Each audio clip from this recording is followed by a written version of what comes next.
The Justice Democrats strikes again. Oh, well, people need to be awake and they need to be aware. They need to stand up against the stuff. First and foremost, make sure you're subscribed to me. I actually have discovered people are getting unsubscribed to me. And so we're going to talk about, for those of you who don't know, AOC won her district through a tactic called primarying. So primaries, a lot of people don't vote in primary elections. A much smaller number. So now we have a primary issue here in Queens again. And guess who's involved? AOC and the Justice Democrats. So you see here on the thumbnail, you have this woman on the left. Her name is Melinda Katz. She was like a moderate Democrat running for Queens DA. She's currently our borough president, but that is, there's like a limit to how much you can run for that. So she's on her last termed out. She's about to get termed out. So she was running for this Queens DA. We hope she's going to win. Everything's still up in the air. Over here on the right is Tiffany Caban. Tiffany Caban, you see AOC's head over her. She is the far left Justice Democrats. She's endorsed by... Wait, let's get over here and we'll talk about that. Endorsements... Not that. Here we go. Okay, this is really small. I don't think you can read it, but I had put this up on Twitter. I'll retweet this. Retweet this and retweet this. So you'll be able to find these, and I'll also link these tweets in the description. And then, did I retweet this? I'm gonna talk about this tweet too. I'll retweet this. All right. So here we have, I had put a screening up, and in small print you have AOC, Sarsour, that's Linda Sarsour, Lizzie Warren. They endorsed this far left Tiffany Caban, who is also with the Justice Democrats. And then all of these other people are slightly more moderate Dems, is what this says, if you can't read it. So Melinda Katz and Tiffany Caban are neck and neck. At the end of the election day, Tiffany Caban was ahead by like 1,000 votes, but there were another 3,000 votes to be counted and looked at.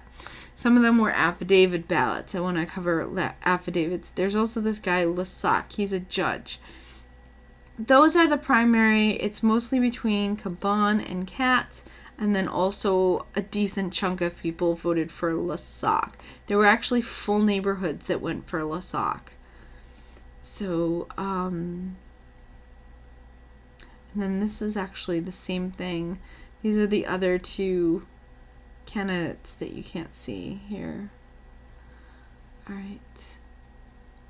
So this guy has been following everything. And he's explaining what happened. So the affidavit ballots, I want to talk about the affidavit ballots. So affidavit ballots, basically you fill out the ballot and then you fill out the outside of an envelope with things like your name and address. And then, and I'm not sure what else, but you basically fill out the outside, and then when you fill out your ballot, it goes inside the envelope. So then they set that aside, and after a close election, if the election is close, they actually count the affidavits. I don't think they count them if the elections are like a runaway. But anyway, so after the polls close, they count the affidavit ballots. And in this case, everything was so close, so they're looking at the affidavit ballots. So what they do is they look at the outside to see, and you can see here some of them weren't qualified because the person either wasn't enrolled as a Democrat because the primary was closed to Democrats only, or another 144, they weren't registered. And so there's still another 523 were thrown out. I'm wondering if that's maybe like address. Maybe they didn't live in Queens and they tried to vote here.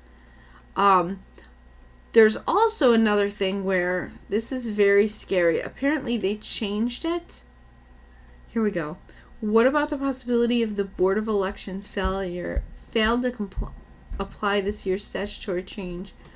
I don't know if they actually failed to, but apparently they changed the statutes so that a person can change their voter registration to a new location at the polls by voting an affidavit ballot. That seems like it could be open to a whole lot of problems, because you should have to submit like a utility bill or whatever to, apparently this passed. If they move in state. This is really scary to me. And people don't even know that stuff like this is going on unless they're like hyper following things. So here's the statute on it. I'm going to include that. Apparently this is a statewide thing. Actually, yeah, let me leave that open so I can. And apparently Sean King, somebody said somewhere else in here that Talcum Sean King is also following this, that someone's tagging him, but there's something in here indicating that he is actually already following it. He complained or something, I don't know. Anyway, so let's see. Oh, the reason why I brought this up, this is very important. I had tweeted this out, and this was when Caban was winning. This is why immigration is such an important issue, and we need to build the damn wall. And AOC Linda Sarsour, insurgent, just won the Democrat nomination. They thought she won when the polls closed, but now it's up in the air. The areas, so the red areas are areas that voted for Caban, and green areas are areas that voted for Katz. And I think this one is striped. I believe that was a LaSac area where he took the whole area. There's also an area out here that went for LaSac. This, I think, this might have been a LaSac area. I think that's Bayside, if I'm not mistaken. Anyway, so this is like roughly AOC's district. And that would also be correct, because Bayside is like the only really conservative area in her district. I know that there's, I'm not sure exactly where the line is, but like an area right here next to Manhattan, the district is like Manhattan plus part of Queens, and that's Carolyn Maloney's district. Also where over here is where the Amazon headquarters were going to be. So these people that lost a employer right near them voted for this person who is in bed with AOC, and so the orange means like a smaller margin, and then the darker it is, so the purpley red was a higher margin, and then the orange was a lower margin, and the light orange was an even lower margin, but those still went for Caban. And then same thing with Katz. The darker it is, the more that area went for Katz. So I think somewhere in here is like the Jewish area. I think this is probably the Jewish area right here. Maybe more. Anyway, let's see. I don't know if you can read this. AOC, Linda Sarsour, Elizabeth Warren also. This is another issue. So recently, Magdalene Rose, who I talk about, she did a video trying to warn people that Elizabeth Warren was further to the left than people realize. People think just because she's been around, she's a moderate. She endorsed this Tiffany Caban. And I saw I saw her endorsement for Tiffany Caban right after her video came out. So I actually pointed that out to her. And so that's something to talk about. And then these are the slightly more moderate Democrats. And then this is just a list of them. This was the results. after they counted everything the night the polls closed, but doesn't include the affidavit ballots. And the affidavit ballots, that's, like I said, you fill out an envelope, and then you fill out a ballot, and the ballot goes in the envelope, and they look at it later to see if, like, say, you're not a Democrat, or if you don't live at that address. But one thing that's concerning is that people are able to now change their address by voting affidavit ballot. That really concerns me. Here is an article where the left was whining and complaining that the voter rolls were cleaned, and they don't want that. Well, too bad. This is the most latest. You see, this came out, I'm recording this. This came out like an hour before I started, maybe 2 hours before I started recording.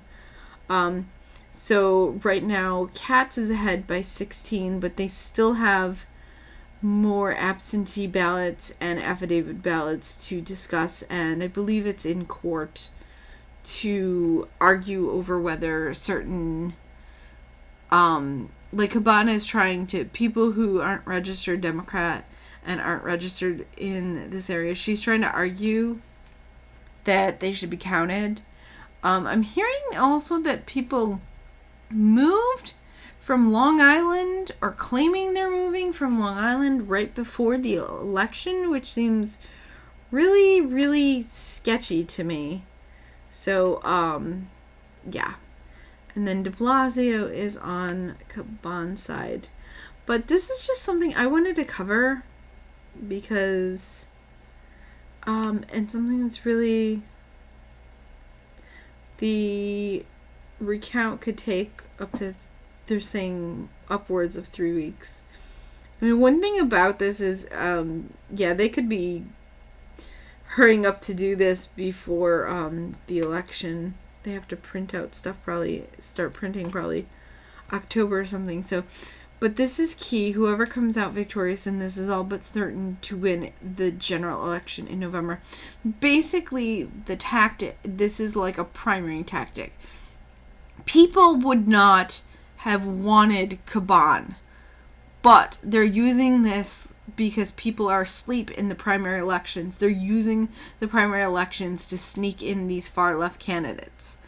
And like Nasty Pelosi said, how people would vote for a glass of water with a D on it in the general elections. Same thing with Queens DA, same thing.